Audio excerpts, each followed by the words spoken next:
तो question number 2 है हमारे पास, और इसमें ओम की बात हो रही है, और हमें ये पता है कि ये रेजिस्टेंस का यूनिट है। और रेजिस्टेंस का सबको फॉर्मूला भी याद होगा, V ओवर आई।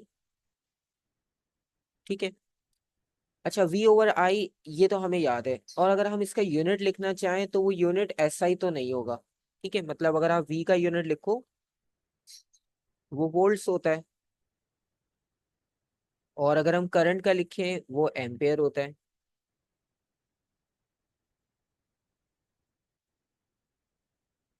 ठीक है।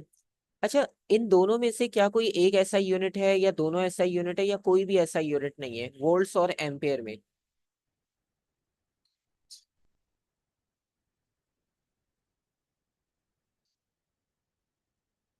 अब यहाँ पर जो एम्पियर है वो SI यूनिट है। ठीक है, ये तो सही है, क्योंकि एम्पेयर जो है वो SI यूनिट की लिस्ट में आता है। हमारे पास 7 SI यूनिट्स होते हैं। ठीक है, जिसमें mass, length, time, current, luminous intensity of light, और अमाउंट ऑफ सब्सटेंस, ये सारी वो चीजें जो बेसिक SI यूनिट्स में आती हैं। इनके अलावा जो यूनिट्स होते हैं, जैसे वोल्ट्स, ठीक है, और उसके अलावा आपके पास न्यूटन, इस तरह के यूनिट्स जो है वो ड्राइव्ड होते हैं। ठीक है। तो यहाँ पर आपके पास एक वोल्ट्स जो है वो ड्राइव्ड यूनिट है, एम्पेयर SI है, तो एम्पेयर को तो हमने कन्वर्ट नहीं करना, वो तो ठीक है। अब इसके अलावा आपने वोल्ट्स को कन्वर्ट करना है। ठीक है। अब वोल्ट्स को आप कैसे कन्वर्ट करोगे? मतलब वोल्टेज है आपके पास, वोल्टेज को आपने कन्वर्ट करके बेसिक SI यूनिट में लाना है। ठीक है। तो इसके लिए आप कौन से फॉर्मूला से स्टार्ट करोगे?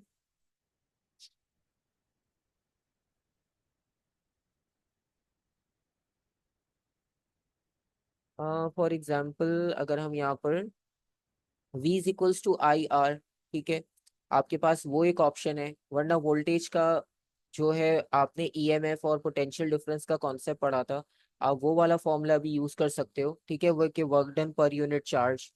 तो अगर हम यहाँ पे कॉन्सेप्ट यूज करते हैं V के लिए, work done per unit charge, तो वर्क डन की जगह पर हम F/D लिखेंगे ओवर चार्ज। ठीक है।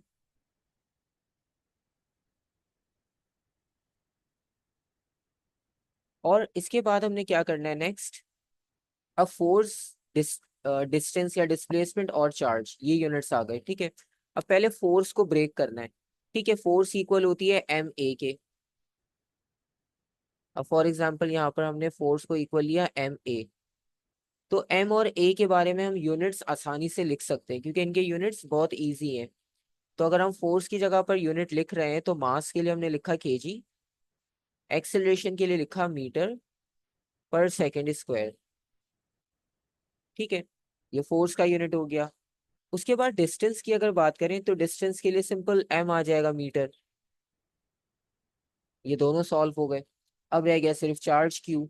अब चार्ज के लिए क्या करेंगे? अब चार्ज इक्वल होता है Q is equals to IT के। ठीक है। अगर इलेक्ट्रिक करंट के फॉर्मूला से देखें, तो ये इक्वल होता है I/T। तो I/T का रेफरेंस अगर हम यूज करते हैं, I की जगह पर आ जाएगा एम्पेयर, और T की जगह पर आ जाएगा सेकेंड। ठीक है। सारे SI यूनिट्स आ गए अब आपके पास। अब बस इनको आपने कंपाइल करना है, और आपको फाइनल आंसर मिल जाएगा। अब जैसे यहाँ पर आप देखो, किलोग्राम और मीटर दो बार है, तो मीटर को कंबाइन कर देंगे, KG मीटर स्क्वायर। और अब बाकी क्वांटिटीज अलग अलग हैं। ठीक है।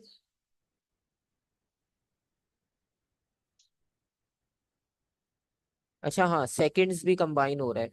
तो एक -2 ऊपर है और एक +1 नीचे है, तो ये क्वांटिटी जब आप न्यूमरेटर में लेकर जाओगे, तो ये -3 हो जाएगी। और एम्पियर को ऊपर लेकर आएंगे, तो उसकी पावर माइनस में कन्वर्ट हो जाएगी। ठीक है। इसके अकॉर्डिंगली एक एम्पियर हमने कहीं मिस कर दिया। अच्छा हाँ, एक एम्पियर हमारे पास, ये तो अभी फॉर्मूला का है। तो ये हमने V को कन्वर्ट कर लिया, V का ये SI यूनिट बना है। अब आप अपने मेन फॉर्मूला पे आओ। मेन क्वेश्चन था ओम्स, यानी R is equals to V upon I. अब आप जब इसे v अपॉन आई में सब्स्टिट्यूट करोगे तो v की जगह पर ये सारी क्वांटिटीज आ जाएंगी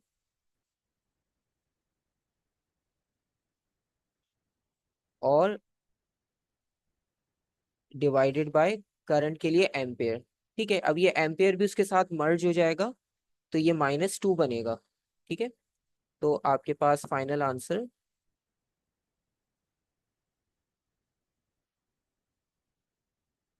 kg मीटर स्क्वायर -3 -2। ठीक है, ऑप्शन ए। तो इस तरह के क्वेश्चन में कोई प्रॉब्लम नहीं होती है, बस थोड़ा सा आपको टाइम लगता है। ठीक है, अब प्रैक्टिस करते रहोगे आप, एमसीक्यूज में आपको इस तरह के बहुत सारे क्वेश्चंस मिलेंगे इस चैप्टर से रिलेटेड स्पेशली। तो वो फिर आपको यूज टू हो जाएगा, मतलब आपको यूनिट्स याद होना शुरू हो जाएंगे। ठीक है, अब जैसे वोल्टेज यहाँ पर आया, वोल्टेज अभी दोबारा भी कहीं आएगा तो याद होना शुरू हो जाएंगे डायरेक्ट डायरेक्ट। ठीक है, कुछ को बहुत जल्दी याद हो जाते हैं तो आप डायरेक्ट यूज कर सकते हो, क्योंकि एमसीक्यूज में तो स्टेप्स के कोई मार्क्स होते नहीं है। ठीक है, तो ये हो गया आपके पास एक क्वेश्चन। अभी 3 वाला नहीं करेंगे क्योंकि हम अनसर्टेनिटीज और क्वांटिटीज वाले क्वेश्चंस को नहीं देख रहे। ठीक है, हम पहले क्वेश्चन नंबर 3 की बात करेंगे, वेक्टर से रिलेटेड है और वो आप आंसर कर सकते हो। क्वेश्चन नंबर 4, और इसमें आपने ये बताना है the diagram shows two vectors X and Y drawn to scale, मतलब आप इनकी एग्जैक्टली स्केलिंग यूज कर सकते हो। Now if x equals to y minus z, which diagram represents the vector z। ठीक है, तो अब आपने करना ये, यहाँ पर आपके पास दो वेक्टर्स हैं। ठीक है, और इन दोनों वेक्टर्स को एग्जैक्टली सेम पोजीशंस में आपने यूज करना है, मतलब इनकी जो वैल्यू है वो एग्जैक्टली यही रहेंगी, क्योंकि उन्होंने लिखा हुआ है ड्रॉन टू स्केल, तो ये मैग्नीट्यूड शो कर रही है। और आपके पास टास्क ये है कि x इक्वल है y माइनस जेड के। तो ये जो दोनों वेक्टर्स गिवन है, x और y गिवन है आपके पास। ठीक है, तो अब आपने ये सेलेक्ट करना है कि z जो है इसमें से वो कौन सा वेक्टर होगा ए बी सी डी में से। बेसिकली z इक्वल होगा, अब क्योंकि उन्होंने दिया है x equals to Y minus Z, और z इक्वल होगा y माइनस एक्स। ठीक है, हमारे पास तो x और y गिवन है। ठीक है, तो आपको क्या लगता है कौन सा ऑप्शन इसमें से सही होना चाहिए?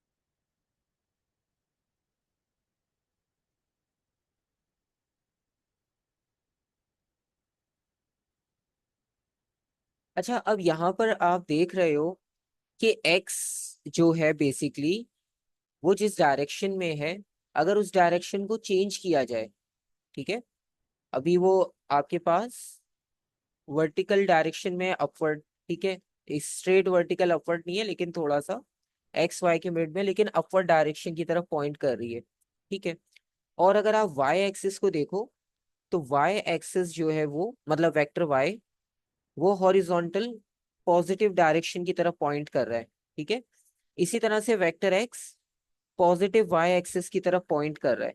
ठीक है, अब उन्होंने कहा है y माइनस जेड, और इसमें से आपने बताने कि which diagram represents the vector z। तो वेक्टर z जो है वो रिप्रेजेंट कैसे किया जाएगा? ठीक है, और इसके अकॉर्डिंगली अगर आप z की बात करो तो z की इक्वेशन बन रही है y माइनस एक्स। ठीक है, बहुत सिंपल सा सिनेरियो है, आपने क्या करना है कि इस इक्वेशन को फोकस किया, क्योंकि हमें z तो पता ही नहीं है। उन्होंने इक्वेशन तो x इक्वल्स टू करके दिए, लेकिन हमें z की वैल्यू नहीं पता। तो z को फाइंड आउट करने के लिए हम क्या करेंगे, हमने इक्वेशन को रिफ्रेश किया, z की को सब्जेक्ट बनाया, y माइनस एक्स। अब आप अपनी इक्वेशन में देखो कि y पॉजिटिव है। ठीक है, y पॉजिटिव है, x नेगेटिव है। ठीक है, तो इसका मतलब है y जैसा है उसको वैसे ही रहने देते हैं, क्योंकि वो तो पहले पॉजिटिव की डायरेक्शन शो कर रहा है, तो उसको चेंज करने की जरूरत नहीं है। चेंज जिसको करने की जरूरत है वो किसको है, एक्स को। ठीक है, मतलब एक्स अभी जिस पोजीशन में आपको नजर आ रहा है वो पॉजिटिव है, क्योंकि वाई ऊपर की तरफ पॉजिटिव लेते हैं, नीचे की तरफ नेगेटिव लेते हैं। तो अगर हम इसको बिल्कुल मिरर इमेज कर दें इसकी वर्टिकल, ठीक है, इसकी डायरेक्शन डाउनवर्ड कर दें, तो ये नेगेटिव हो जाएगा। ठीक है, इसका मतलब है अगर हम इसे यहाँ ड्रॉ करते हैं ऐसे, तो ये हो जाएगा -x। ठीक है, क्योंकि आपने डायरेक्शन चेंज कर दी। अब डायरेक्शन चेंज कर दी, और अब रिजल्टेंट बनाना भी बहुत इजी है। अब रिजल्टेंट आपके पास कैसे बनेगा? y से आप स्टार्ट करोगे और x के हेड पर लाकर खत्म करोगे, ये रिजल्टेंट हो जाएगा। ठीक है, ऑप्शन ए।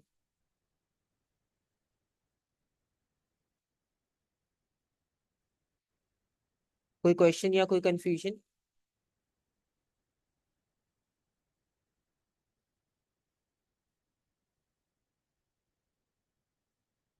ठीक है, कोई क्वेश्चन नहीं है तो हम नेक्स्ट पार्ट देख लेते हैं।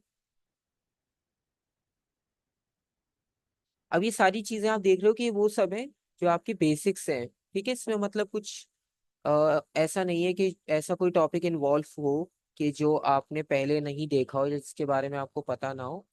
ठीक है, नंबर 5 इक्वेशन ऑफ मोशन से रिलेटेड है। तो विच equation representing uniformly accelerated motion in a straight line can be determine using only the definition of acceleration. ठीक है, अब आपने इसमें से ये बताना है कि कौन सी इक्वेशन ऐसी है जिसमें आप यूनिफॉर्मली एक्सेलरेटेड मोशन के बारे में बता सकते हो इन अ स्ट्रेट लाइन। ठीक है, और that can only be determine using the definition of acceleration. ठीक है, और आपको याद होगा, ठीक है, क्योंकि आपने से जिसने भी क्लास ली थी तो उसमें हमने इक्वेशन ऑफ मोशन डिस्कस किया था। ठीक है, चाहे डेमो ली हो या रेगुलर क्लास ली हो, तो फर्स्ट इक्वेशन ऑफ मोशन जब भी आप लिखते हो तो उसमें आपको एक प्रॉब्लम इस तरह से मिलता है, इजी सॉल्यूशन उसका, कि जब आप एक्सेलरेशन का फॉर्मूला लिखते हो v-u/t, और आप इसे शफल करते हो अगर, ठीक है, तो ये इक्वेशन बनेगी at इक्वल्स टू v-u, और at plus u equals to v। ठीक है, तो बेसिकली जो एक्सेलरेशन का फॉर्मूला है हम उसी से ये क्वेश्चन ड्राइव करते हैं।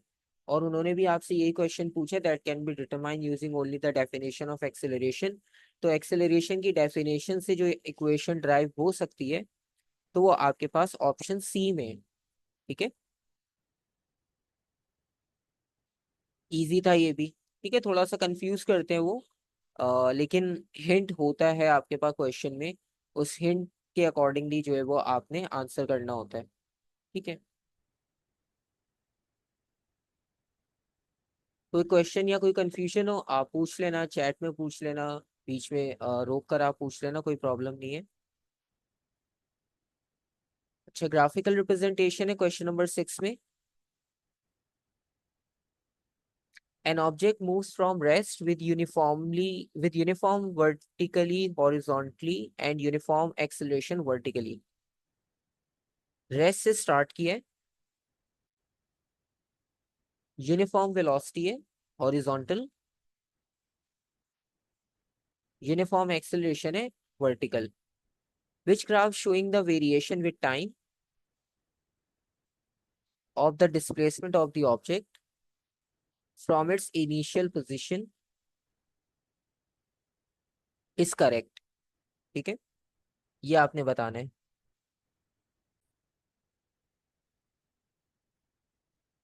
अच्छा, तो इसमें कोई आंसर, कोई ऑप्शन या कुछ स्टार्टिंग पॉइंट आप बता सकते हो कि आपको क्या लगता है कि कौन सा इसमें से पॉसिबल होगा? क्योंकि यहाँ पर डिस्प्लेसमेंट ग्राफ दिया हुआ है उन्होंने, बेसिकली डिस्टेंस टाइम ग्राफ है, चारों ही डिस्टेंस टाइम ग्राफ है। ठीक है, और इन चारों में आपने ये बताना है कि कौन सा जो है वो आपकी सिचुएशन पे फिट होता है। ठीक है, अब हम इनिशियली स्टार्टिंग पॉइंट से देखें और फिर हम उसको अप्लाई करते हैं।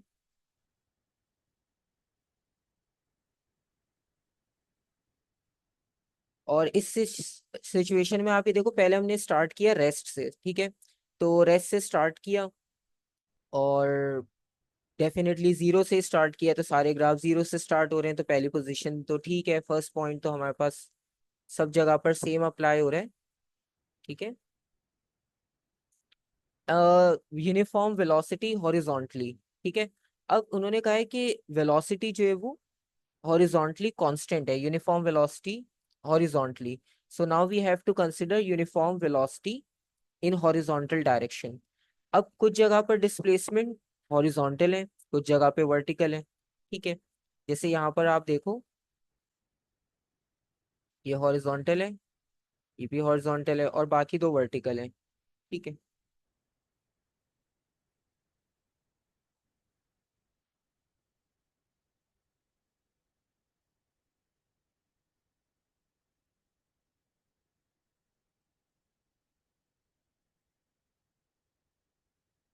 तो अब इसकी अकॉर्डिंगली आपने इन पोजीशंस को कंसिडर करना है।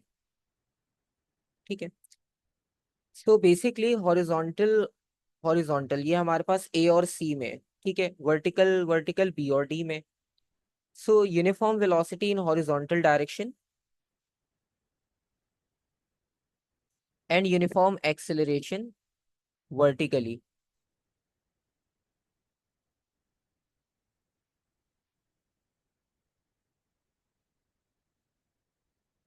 तो कि कौन सी पॉसिबिलिटी आपको यहाँ पर लगता है कि सही होगी? यूनिफॉर्म वेलोसिटी हॉरिजॉन्टल का मतलब है कि हॉरिजॉन्टल डायरेक्शन में तो आपकी वेलोसिटी का कंपोनेंट सेम रहेगा। ठीक है, और क्योंकि ये सारे डिस्टेंस टाइम ग्राफ हैं, तो इन सारे डिस्टेंस टाइम ग्राफ में आपको एक चीज बहुत क्लियर होती है कि जब हम कांस्टेंट स्पीड की या कांस्टेंट वेलोसिटी का ग्राफ बनाएंगे तो वो स्ट्रेट लाइन होगी। ठीक है, तो अब यहाँ पर अगर आप हॉरिजॉन्टल डिस्प्लेसमेंट कंसिडर करते हो, लेट सपोज, या आप यहाँ पे वर्टिकल डिस्प्लेसमेंट भी कंसिडर करते हो, तो हमारे पास यहाँ पर स्ट्रेट लाइन से ही स्टार्ट होगा। ठीक है, तो या तो अब हमारे पास ऑप्शन ए में भी इस तरह से स्टार्टिंग है, तो कुछ पार्ट तक स्ट्रेट लाइन, उसके बाद कर्व होना स्टार्ट हो गई है, क्योंकि यूनिफॉर्म एक्सेलरेशन भी है यहाँ पर। ठीक है, तो एक्सेलरेशन की वजह से ग्राफ में कर्व आ रहा है। अगर एक्सेलरेशन नहीं होती तो फिर हमारे ग्राफ में स्ट्रेट लाइंस नजर आती हैं आपको। ठीक है, क्योंकि जो ग्राफिकल रिप्रेजेंटेशंस हमने पढ़ी हैं, उन ग्राफिकल रिप्रेजेंटेशंस में से जो हम बेसिक्स पढ़ते थे, उसमें आपको याद होगा कि जब डिस्टेंस टाइम ग्राफ की बात होती है, सो अगर बॉडी रेस्ट स्टेट में, so we got horizontal line, और अगर if it is moving with constant speed, so आपके पास एक स्लोप या ग्रेडियंट बनता है। ठीक है, बट यहाँ पर क्योंकि एक्सेलरेशन की बात है, so definitely either your speed is increasing और स्पीड इज डिक्रीजिंग। और इसमें क्लियरली ये चीज हमने डिस्कस की है कि अगर आप इस ग्राफ को कंसिडर करते हो, so this is like increasing curve, right, and the second is decreasing curve. ठीक है, तो जब ग्राफ आपके पास टाइम एक्सिस की तरफ बेंड होता है, ठीक है, just like this example number 2, so this is called decreasing curve और डिक्रीजिंग स्पीड, क्योंकि इसके ग्रेडियंट से हमें स्पीड मिलती है, और फर्स्ट वाले में increasing, right. So this is the concept,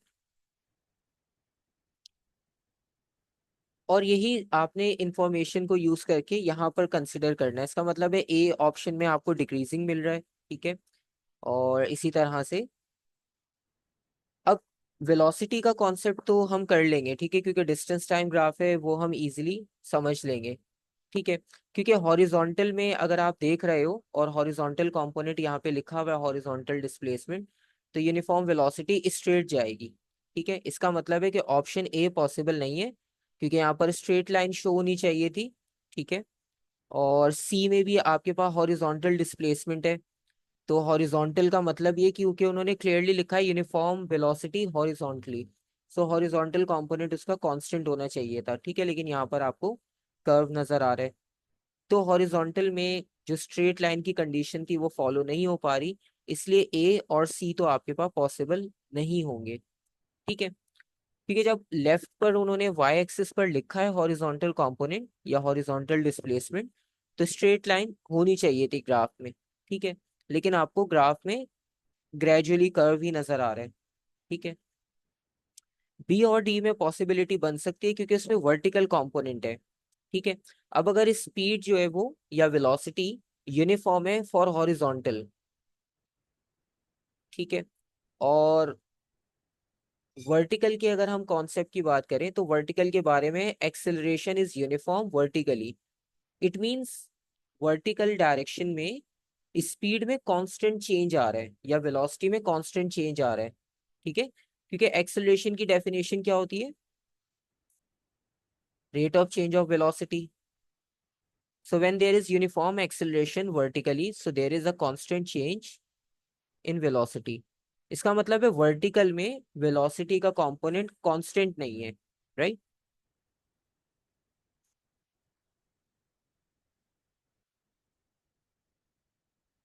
तो वर्टिकल कंपोनेंट कांस्टेंट नहीं है वेलोसिटी का, इसका मतलब है वहां तो आपको कर्व मिलेगा ही मिलेगा, ठीक है।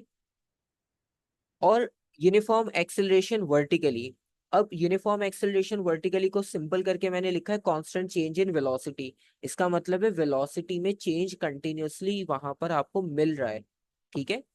और कॉन्स्टेंटली चेंज का मतलब ये है कि आपके पास जो ऑब्जेक्ट रेस्ट से स्टार्ट हुआ था अब वो मूव कर रहा है और यूनिफॉर्म उसकी हॉरिजॉन्टल कंपोनेंट कांस्टेंट है, वर्टिकल चेंज हो रहा है, ठीक है।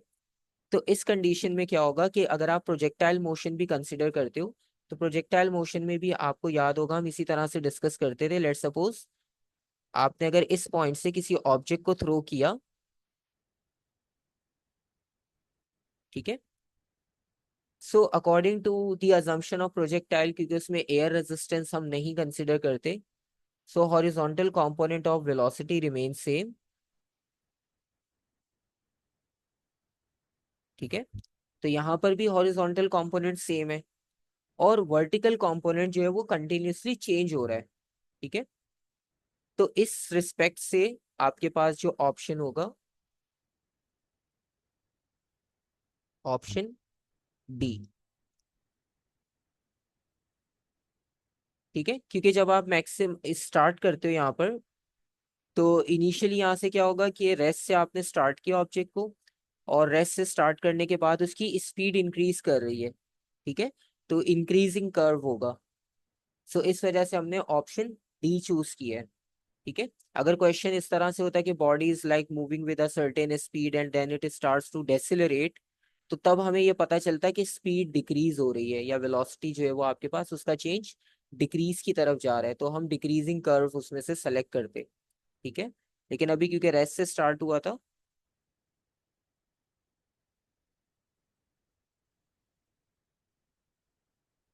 इस वजह से हमने इसमें इंक्रीजिंग कर्व सेलेक्ट किया है।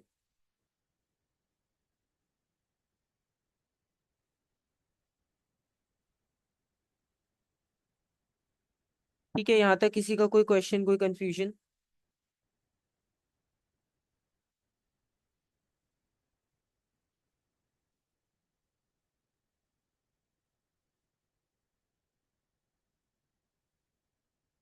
No, sir, it's clear. Okay, ठीक है। अच्छा, एमसीक्यूज डिफिकल्ट होते हैं, ठीक है, अगर अभी बहुत मुश्किल लग रहे हो तो कोई मसला नहीं है, मुश्किल होते हैं एएस के, आईजीसीएससी के कंपैरिजन में बहुत डिफिकल्ट लगते हैं, ठीक है, क्योंकि ये काफी टिपिकल बनाते हैं। अब आप देखो डिस्टेंस टाइम ग्राफ, मतलब आपने पूरा साल पढ़ा है, पिछले लास्ट ईयर भी और अभी भी, मतलब वही नॉलेज है, लेकिन क्वेश्चन वो इतना टिपिकल कर देते हैं कि आपको सारी पॉसिबिलिटीज अप्लाई करनी पड़ती हैं, ठीक है, तो उसमें टाइम होता है कि आपको टाइम लगता है उसको सॉल्व करने में। इसलिए हम पहले थ्योरी पे फोकस कर रहे थे क्योंकि वो थोड़ा सा आ जाता है तो चीज़ें हमारे लिए इजी हो जाती हैं। तो इसमें कंफ्यूज होने की बात नहीं है, थोड़ा सा टाइम लगता है क्योंकि फिजिक्स में प्रॉब्लम क्या है, डायग्राम भी है, फॉर्मूला भी है, कॉन्सेप्ट भी है, ग्राफ भी है, तो इतनी सारी चीजों को एट अ टाइम एक क्वेश्चन में जब आप सोचते हो तो चीजें थोड़ी सी टिपिकल हो जाती हैं, ठीक है। अब जैसे लेट सपोज डायग्राम नहीं होती, कैलकुलेशन और थ्योरी होती, तो थोड़ी सी चीजें कट डाउन हो जाती, लेकिन फिजिक्स में सारी चीजें होने की वजह से थोड़ा से एमसीक्यूज टिपिकल होते हैं इसमें। सही है। और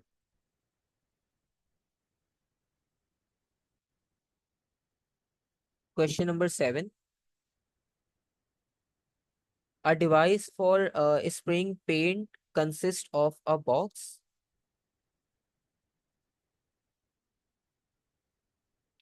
with its faces horizontal and vertical. One of its vertical faces contains small holes. So you can see vertical component, or one of its vertical face contains small holes. Paint is fed into the box under pressure via a vertical tube and exits through the holes as fine streams moving horizontally. ठीक है, scenario समझ आ गया कि vertical tube है यहाँ पर, यहाँ से हम पेंट को इनपुट करवा रहे हैं, और ये जो होल्स हैं यहाँ से यूनिफॉर्मली वो स्ट्रीम की तरह फ्लो करते हुए आपको आउटपुट में मिल जाएगा। ठीक है, अब देखते क्वेश्चन क्या है। The paint is ejected at a speed of 2.5 metre पर second through 400 holes, each of area 0.4 millimetre square. ठीक है, अब आप ये देख रहे हो कि यूनिट्स को भी डिफरेंट करके देते हैं ये, ताकि इतनी सारी चीजें आप एक साथ उसमें कंसिडर कर रहे हो, तो यूनिट को ध्यान में रखना कि स्पीड में मीटर था, यहाँ मिलीमीटर है, तो इसको कन्वर्ट करना है। The density of the paint is 900 kg per meter cube.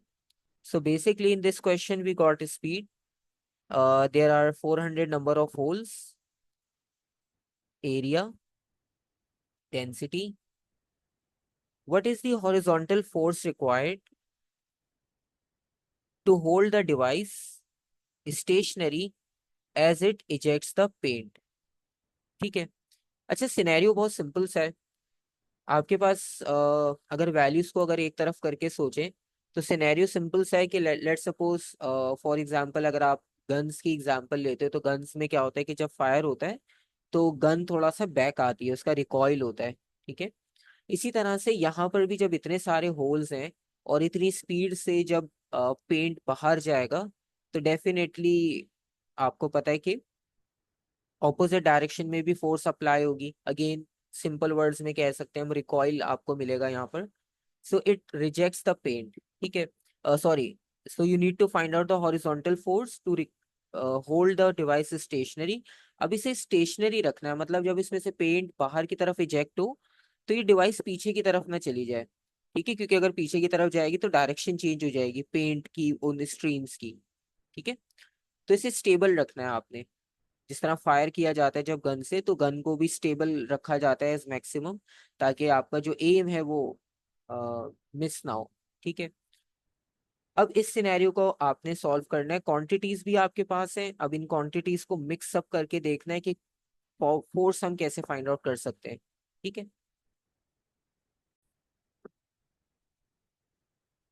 तो हम इसमें फोर्स फाइंड करना चाह रहे हैं।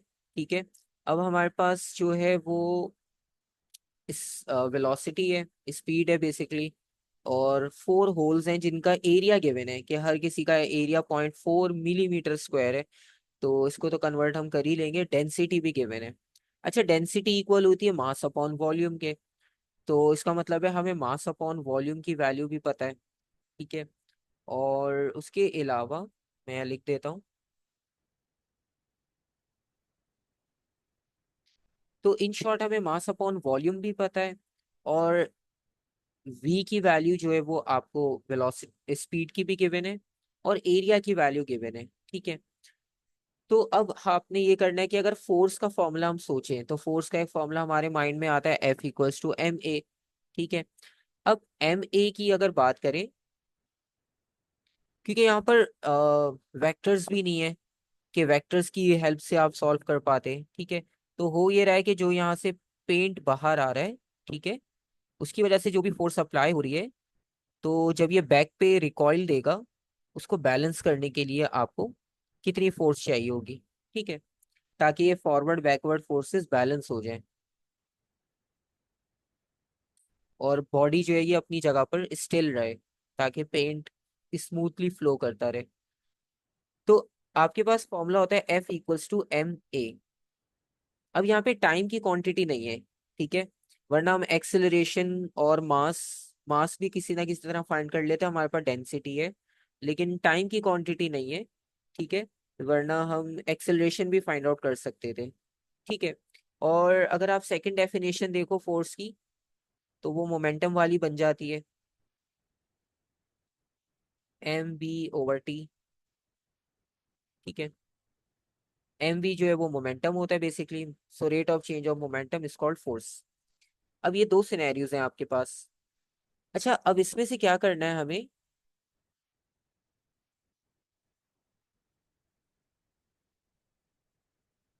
कि मास की वैल्यू अगर हम फाइंड आउट कर लें किसी तरह, तो स्पीड तो हमारे पास है और टाइम की क्वांटिटी रह जाएगी, ठीक है।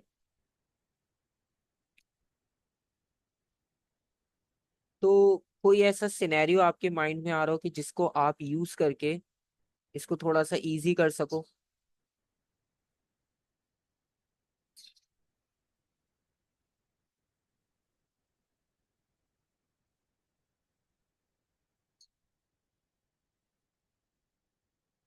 ठीक है, अब आप ये सोच रहे हो कि इतनी सारी क्वांटिटीज हमारे पास है, हमने फॉर्मूला भी लिख लिया, लेकिन कोई सिंपल हमें सॉल्यूशन मिल नहीं रहा, ठीक है। तो अब इसमें प्रॉब्लम पता है क्या आ रही है, कि अब डेंसिटी में जो मास है ना, अब हम मतलब बहुत क्लोज हैं कि हम उसके फॉर्मूला से मास निकाल सकते हैं, ठीक है, लेकिन मास फाइंड आउट नहीं कर पा रहे, वॉल्यूम नहीं पता, ठीक है। अब वॉल्यूम के बारे में अगर सोचोगे तो आपको एक हिंट तो ये मिल रही है कि एरिया गिवन है, ठीक है। तो थोड़ा थोड़ा आप क्लोज हो वॉल्यूम के, एक लेंथ मिसिंग है, वॉल्यूम कंप्लीट हो जाएगा, ठीक है। अच्छा, वॉल्यूम के लिए आप क्या कर सकते हो, फॉर एग्जाम्पल अगर हम वॉल्यूम को स्टार्ट करते हैं वॉल्यूम से, सो एरिया इनटू हाइट लिख सकते हैं, क्योंकि एरिया तो गिवन है हमारे पास, वो तो हम डायरेक्ट सब्स्टिट्यूट कर लेंगे, ठीक है। और हाइट को हम देखते हैं कि एक लेंथ जो मिसिंग है उसका क्या करना है, ठीक है। अब इसको आप इस तरह से यूज कर सकते हो,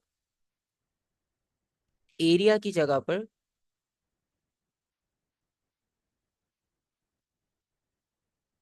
πr²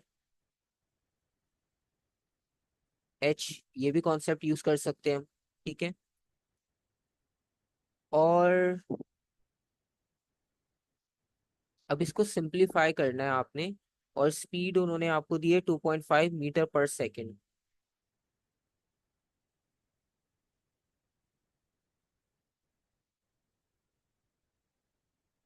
0.4, और इस वैल्यू को अगर आप मीटर में लेकर आते हो,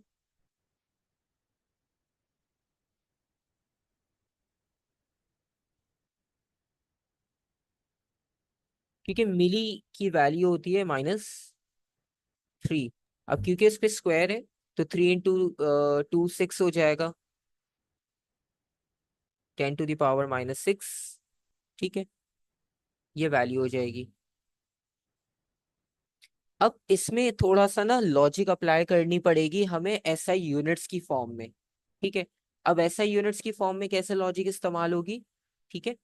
स्पीड का अगर आप यूनिट देखो, उसमें आपको मिल रहा है मीटर पर सेकंड, ठीक है। इसका मतलब उसमें मीटर जो एक लेंथ है ना, तो उसको अगर हम कंबाइन कर लें एरिया के साथ तो वॉल्यूम तो बन जाएगा, लेकिन उसके साथ प्रॉब्लम ये कि उसमें टाइम की क्वांटिटी भी आ रही है, ठीक है। लेकिन क्योंकि टाइम पर सेकंड है, तो उससे आपको इतना इफेक्ट नहीं होगा, क्योंकि 1 सेकंड है ना, अगर हम वो क्वांटिटी इंक्लूड कर भी लें तो डिवाइडेड बाय 1 करने पे आंसर सेम आएगा, ठीक है। तो बेसिकली यहाँ पर होगा क्या, कि आपके पास ये जो क्वांटिटी है एरिया की, इसे आपने लिखा 0.4 10⁻⁻6, ये क्वांटिटी हो गई। अब अगर आप स्पीड की क्वांटिटी को देखें तो वो 2.5 है, ठीक है, और 400 होल्स हैं, तो 400 होल्स के हिसाब से इन सब का टोटल एरिया लेना है। तो इसे मल्टीप्लाई करेंगे हम 400 से भी, ताकि ओवरऑल एरिया आ जाए, मल्टीप्लाई बाय 2.5 मीटर्स। ठीक है। अब यहाँ पर हमने स्पीड यूज की है मीटर पर सेकेंड, और इसके साथ ही आप इसको डिवाइड कर दोगे टाइम की क्वांटिटी से भी।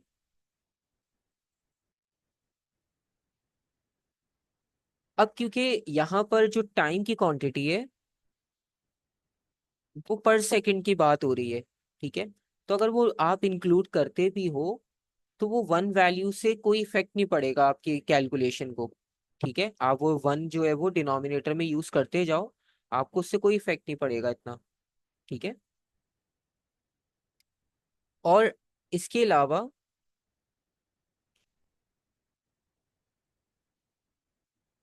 जब आप डेंसिटी के फॉर्मूला को चेक करते हो, तो डेंसिटी का फॉर्मूला है मास अपॉन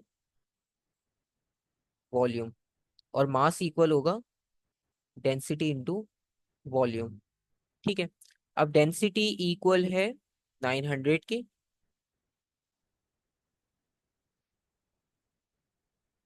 और वॉल्यूम की जगह पर हम क्या यूज करें, ये कैलकुलेशन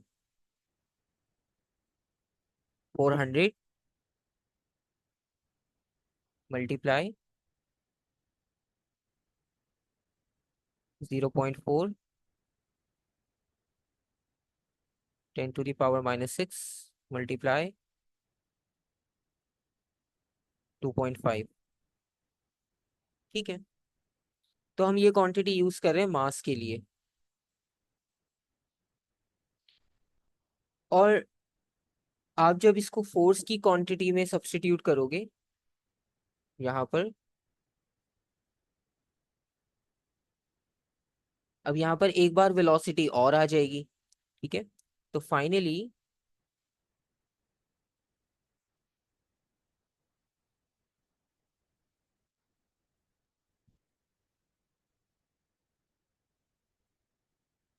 900, और इन तीनों को मल्टीप्लाई कर लेते हैं हम।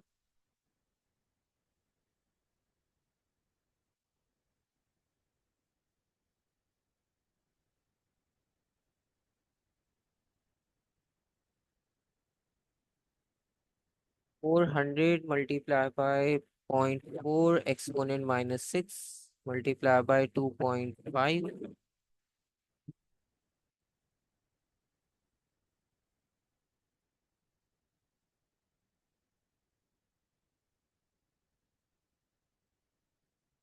इंटू 2.5। ठीक है, मतलब ये जो क्वांटिटी हमने सब्स्टिट्यूट की है ये मास की जगह पर है। ठीक है, और ये वाली क्वांटिटी ये स्पीड की जगह पर है। ठीक है, divided by time.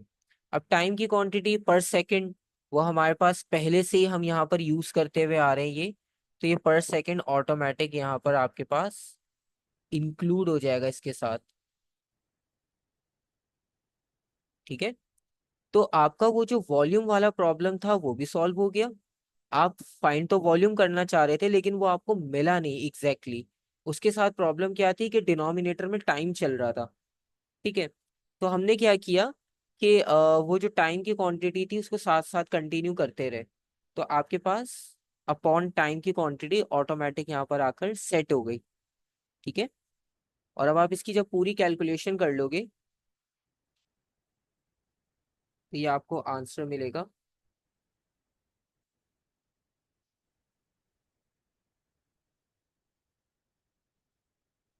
Multiply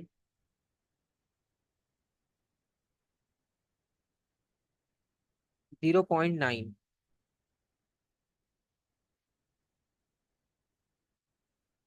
Newton's. Option B.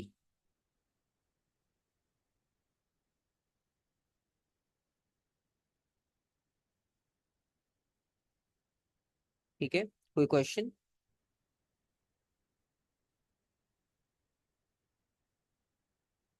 Sir, can you re-explain the volume part? Okay, so basically in volume part we consider the concept of the formula of volume. Volume is equals to area into height or area into length, whatever. So we know that area is already given, area की value already given थी, so we use that value और उस millimetre को हमने metre square में convert कर लिया, right. और actually the value of milli is -3, लेकिन अगर आप इसको स्क्वायर करोगे तो पावर 6 हो जाएगी, ठीक है। तो हमने पावर 6 को यूज किया यहाँ पर। और जब आपने यहाँ पर सब्स्टिट्यूट किया एरिया की जगह पर, तो वो क्वांटिटी तो आ गई, बट द प्रॉब्लम इज कि ये जो एक डायमेंशन है लेंथ की, ये मिसिंग है, क्योंकि यहाँ पर हमें हाइट के बारे में पता नहीं था और पूरे क्वेश्चन में कहीं गिवन भी नहीं थी कि आप उसे यूज कर लो, ठीक है। आपने क्या किया, that we use the formula, और like we use the SI unit of speed. Speed में हमें पता था मीटर लिखा हुआ है, ठीक है।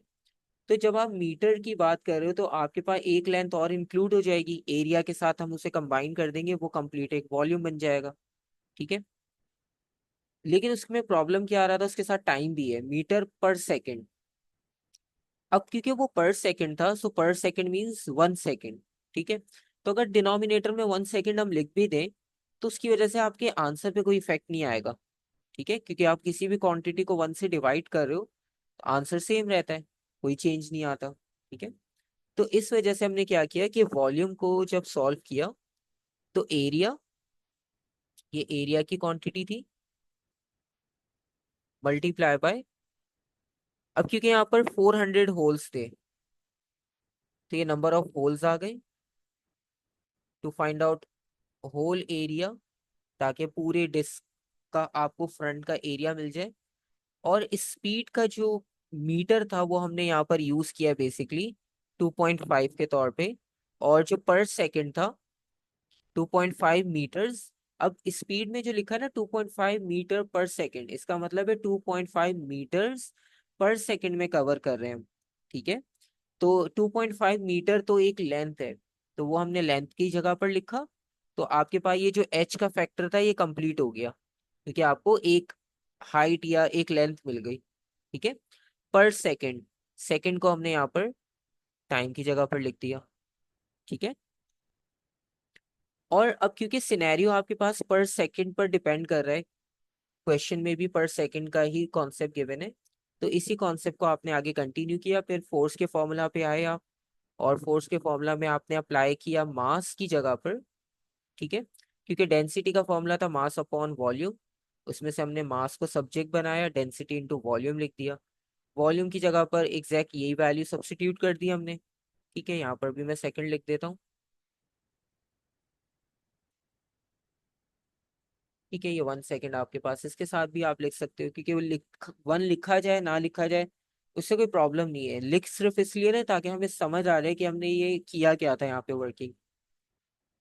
फिर उसके बाद आपने फोर्स के फॉर्मूला पे अप्लाई किया, और मास की जगह पर मास की क्वांटिटी ये पूरी आ गई 900, और ब्रैकेट में जो क्वांटिटी थी इन सबको मल्टीप्लाई करके लिखा, ठीक है। यहाँ पे मैंने हाईलाइट कर दिया कि ये मास की क्वांटिटी है।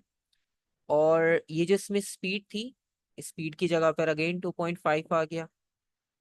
और वो जो पर सेकंड था, वो पर सेकंड भी अगर आप यहाँ पे इसके साथ इंक्लूड कर दोगे, तो अगेन उससे आपके आंसर पे कोई इफेक्ट नहीं पड़ रहा, ठीक है। आपका आंसर तब भी वही आएगा। तो इस तरह Okay, से sir. की है। तो अब आप इसमें देखो कि कुछ भी नहीं था, मतलब ऐसा कोई कॉन्सेप्ट नहीं था कि जो अलग से आपको अप्लाई करने के लिए समझाया जाता हो स्पेशली। तो ये चीज़ें प्रैक्टिस करके ही आएंगी, ठीक है। अब क्योंकि उन्होंने क्या किया कि थोड़ा सा उन चीज़ों को एडवांस कर दिया। अब आपको यूनिट्स, क्योंकि फिजिकल क्वांटिटीज में जिस तरह वो आपसे एसआई यूनिट्स के बारे में पूछते हैं कि कौन से बैलेंस होंगे, विच यूनिट्स आर सिमेट्रिकल आइडेंटिकल, इस तरह से, तो अब आपने हर क्वेश्चन में इन चीज को फोकस करना है। और आपके एएस के एमसीक्यूज में एक दो क्वेश्चन लाजमी ऐसे होते हैं जो सबसे ज्यादा टाइम लेते हैं। जैसे ये क्वेश्चन था, मतलब आप अगर अनसीन पेपर होता है लेट्स सपोज, ये आपके पास फर्स्ट टाइम, तो ये फर्स्ट टाइम में आपको नहीं समझ आता कि इसमें क्या अप्लाई होगा, ठीक है। क्योंकि इसमें डायरेक्ट कोई लिंक बन ही नहीं रहा था, एक अप्लाई कर रहे हैं तो दूसरी चीज मिसिंग है, दूसरी पर जाए तो पहली भी नहीं मिल रही। तो आपको देखकर आइडिया हो जाता है, ठीक है। इससे प्रीवियस वाले जो क्वेश्चंस थे, 6 वाला भी थोड़ा टिपिकल था, लेकिन आंसर मिल जाता उसी में ग्राफ में, ज्यादा कुछ वर्किंग नहीं थी। इससे पहले वाले थोड़े से इजी थे। तो बीच में वो लाजमी एक आध ऐसा क्वेश्चन ऐड करते हैं, मतलब 4-5 स्ट्रेट फॉरवर्ड क्वेश्चंस। फिर एक क्वेश्चन ऐसा आएगा जो आपका टाइम टेकिंग होगा थोड़ा। ठीक है। जब प्रैक्टिस करते रहेंगे, आप खुद भी पेपर्स की प्रैक्टिस करोगे, तो उसमें फिर आपको खुद आइडिया होना शुरू हो जाएगा कि किस क्वेश्चन पे आप सबसे ज्यादा टाइम लगा रहे हो। तो इसका मतलब है उस तरह का क्वेश्चन आपको पता चलता रहेगा कि पेपर में कितनी बार आ रहा है। ठीक है। तो ऐसे क्वेश्चंस को फिर हम, जब हम कंप्लीट एमसीक्यूज पेपर की प्रैक्टिस करेंगे, तो हम ऐसे क्वेश्चन को स्किप करके पहले बाकी क्वेश्चंस की प्रैक्टिस पे जाएंगे। ठीक है। क्योंकि अभी तो हमारा फोकस सिर्फ स्पेसिफिक टॉपिक पर है। ठीक है। अब जैसे नेक्स्ट वाला पार्ट है, वो देखने में थोड़ा इजी लग रहा है। ठीक है, उसमें न्यूटन्स थर्ड लॉ की बात हो रही है, तो वो हो जाएगा, वो इतना मुश्किल नहीं होगा। क्योंकि वो सारे क्वेश्चंस भी ऐसे नहीं दे सकते कि जिसमें आपका टाइम ही इतना लग जाए। आपको भले आते हो, लेकिन सॉल्व करने में, सोचने में आपको टाइम तो लगेगा। तो इसके बाद देखो, आप क्वेश्चन थोड़े स्ट्रेट फॉरवर्ड हो गए। फिर एक मोमेंटम का क्वेश्चन दिया उन्होंने। ठीक है, फिर स्टेटमेंट वाले क्वेश्चंस आ गए। तो इस तरह से मिक्सचर चलता रहेगा आपके पास। ठीक है। तो इसमें ये कि ये पेपर मैं अपलोड कर दूंगा, आप इसको देखना दोबारा से, रिकॉर्डिंग भी आपको मिल जाएगी। और बाकी जो इसमें क्वेश्चंस है, क्वेश्चन नंबर 8, 9, 10,